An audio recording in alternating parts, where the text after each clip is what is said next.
തൻ്റെ കൂടെ ഉണ്ടായിരുന്ന 99 കീടാണുക്കളും നശിച്ചു പോയിട്ടും ചാകാതെ അവശേഷിച്ച ആ ഒരു കീടാണുവിനോളം ഒറ്റപ്പെട്ടു പോയ ആരുണ്ടെന്ന് തമാശ പറഞ്ഞ ഒരു സുഹൃത്തിനെ എനിക്കറിയാം. ഒറ്റപ്പെടലിന് നിരാശയുടെയും വേദനയുടെയും നിറം ലഭിക്കുമ്പോൾ അണ്ടർ റേറ്റഡായി പോകുന്ന മറ്റൊരു വശമുണ്ട്. Solitude is creative. അല്ലെങ്കിലും സന്തോഷിക്കാൻ ആരെയാണ് ആശ്രയിക്കേണ്ടത്?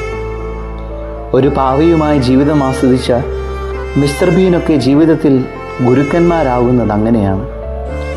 ഒറ്റയ്ക്കാണെങ്കിലും സ്വന്തം കമ്പനി ആസ്വദിക്കാൻ സാധിക്കണം. 7 ആകാശവും 7 കടലും സൃഷ്ടിച്ച ദൈവം ഒറ്റയ്ക്കാണ്. ഒറ്റയ്ക്കാവുക എന്നാൽ കരുത്തനാവുക എന്നാണ് അർത്ഥം എന്നെവിടെയോ വായിച്ചു തോർക്കുന്നു. ജീവിതത്തിൽ ഒറ്റയ്ക്കായി പോയെന്ന് കരുതി അതെല്ലാറ്റിൻ്റെയും അവസാനമാണെന്ന് കരുതരുത്. മറിച്ച് സ്വയം എക്സ്പ്ലോർ ചെയ്യാനുള്ള അവസരമായി കണ്ട് സ്വയം അംഗീകരിച്ച് ജീവിതം ആരംഭിക്കുക. ആരുണ്ടായാലും താനില്ലെങ്കിൽ എന്തു കാര്യം?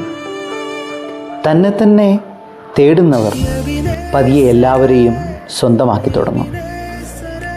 എമിലി ഡിക്കൻസൺ പറഞ്ഞ പോലെ, if you feel lonely when you are alone, you are in A bad company. B A best friend to yourself.